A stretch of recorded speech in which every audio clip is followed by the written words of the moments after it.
Hi friends, happy Thursday, but guess what? We don't have school tomorrow, so it's basically Friday. So let's have a fun time today, okay? All right, let's get right into it. First thing we have to talk about, we have something different here. This is not usually what we do. Let's take a look at it and see what it is. Today we are talking about words about places and things. I know a name for that.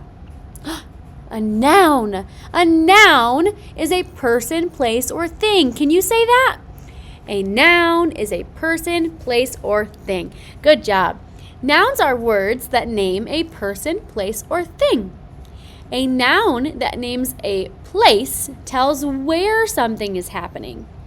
A noun that names a thing tells what something is. Here's some examples of some places that are a noun. Maybe a house, a mountain, the beach, a soccer field. Here are some things that are examples of nouns. A ball, a toy, a pencil, a flower, a pumpkin. A noun is any person, place, or thing. We're going to have to keep that in mind today during our reading. Can you say that with me one more time so we don't forget? A noun is a person, place, or thing. Sometimes I sing this little song to myself to remember. I go like this. I go, a noun is a person, place, or thing. Do-do-do-do-do, do-do-do-do-do, do-do-do-do-do. Can you do that with me? Yes, you can. Come on, ready? A noun is a person, place, or thing. Do-do-do-do-do, do-do-do-do-do. All right, hopefully we remember it. Let's look at our anchor chart for the day. Ooh, can you see that? Today we have setting. Setting is our anchor chart. Whew, this is a lot. Good thing we're super smart and we can handle it. Setting is where and when the story happens. So, setting, let's look at where. Ask yourself when you read, where does the story happen? Look at all these different places of examples. A place is a noun. Where? What kind of noun? Where does this story happen? And you also want to think about when the story happened. When does the story take place? Did it take place at 3 o'clock? Did it take place in the morning? Did it take place at night? Did it take place 500 years ago, way back in history? What about during winter? Did it take place in summer? Fall? Winter? Who knows? Spring? Ask yourself, why is the setting important to the story? So when we read today, by the way, you're never going to believe what story we're reading today. But before we get there, as we read, I want you to be asking yourself, where does the story happen? And there can be more than one place. Most times it's going to be more than one place. So where is the story happening? Which places? And when is the story happening? Also going to be a few different times, right? Maybe the story takes 3 days. We'll see. So not only are you going to be looking for where the story's happening and when the story's happening, but you're also going to want to be asking yourself, why is it important to know the setting?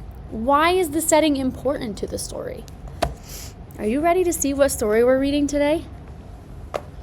I don't know if you are. Drum roll, please.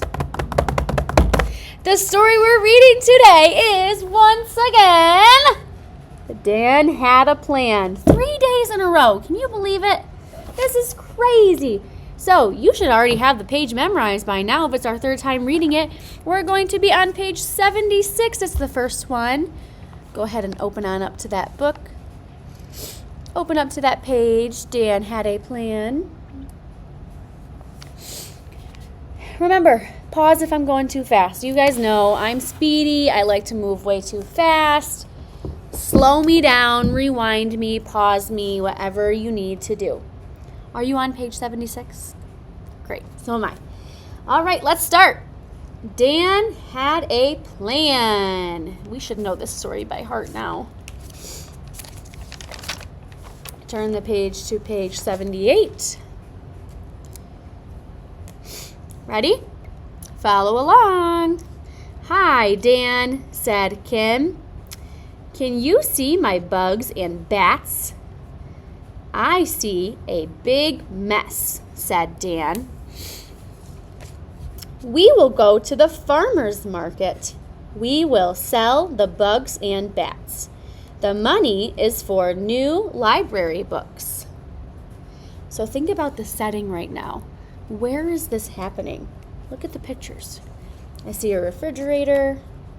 I see a table. Where is this happening? Their house. I think this is happening at Dan and Kim's house. I think our current setting is Dan and Kim's house.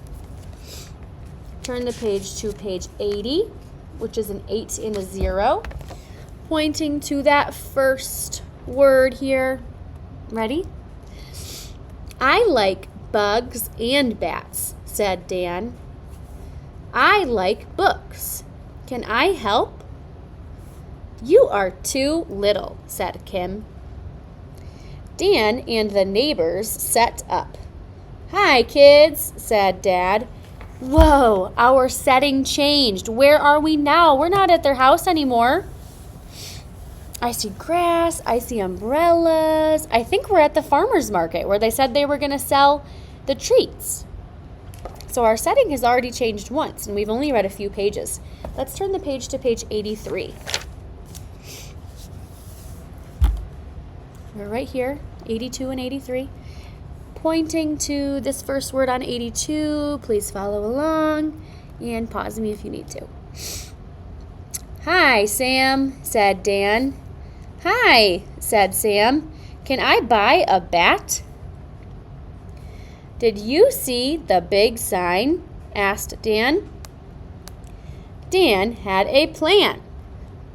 We can help, said Dan. So I don't think our setting has changed. Looks like we're still outside at the farmer's market. Go ahead and turn the page to page 84. Buy a bug, said Dan. Buy a bat, said Sam. Help the library. Is it good? Asked Tim. It is great, said Sam. Tim ran to buy a bat. Has our setting changed at all, or are we still at the farmer's market? We're still at the farmer's market. Let's think back to that question on our setting at the very bottom there. Ask ourselves, why is the setting important to the story? Why is it important that we know where we are? Why is that important? Well, it's important because we want to know where the story's happening. If we didn't have the pictures or the words to tell us where the story was happening, we'd have no idea what was going on. That's why the setting is so important to know. We want to know where it's happening and when it's happening. Turn the page to page 86. Pause if you need to. Can I buy a bug? Asked Pam. You can, said Dan. And their sign says, help the library. Many neighbors had bugs and bats. So our setting has not changed. We are still at the farmer's market. Kim had the last one. Dan was sad. You are little, said Kim, but you are a big help too. Awesome. So I have a question. How has the setting changed throughout the story? How does the setting change throughout the story? Keep that in mind. Let's answer that at the end during our turn and talk time. How does the setting change throughout the story? Turn the page to our last page, page 90. Pause if you need to. Following along, ready? The new books are at the library. We did it, said Dan and Sam. Wow. So our setting changed. We're not at the farmer's market anymore. We're at the library. Let's discuss how our setting changed throughout the story. Let's come back to that. How did our setting change throughout the story, friends? Well, where were we first? Where did we start off? We were at their house. So we started at their house. So in the beginning of the story, our setting was at their house when they were making the bugs and bats. So that's one setting. How did it change next? Where did they go next? How did their setting change? Where were they in the middle of the story? They were at the farmer's market. Yes, selling the bugs and bats. Great job. And then the setting changed one more time for the end of the story. Oh, we've got the balloons with the peace sign with the number 2. Where did we go? How did the setting change? Where were we at the end of the story, friends? We were at the library. So that is 3 times that the setting changed in the story. So we know, where did the story happen? We could answer. It started at their house. Then it was at the farmer's market. Then they went to the library. So our setting changed 3 times. And why was the setting important to the story? Well, because it helped us understand the story more, and it helped us understand what was going on. I don't think we're going to be reading Dan Has a Plan again on Monday, but it was a great story, so I'm glad that we got to spend so much time dissecting it and learning all about it. So great job today, friends. You had an awesome first week using your iPads. I am so proud of you, and I will see you next time. Bye.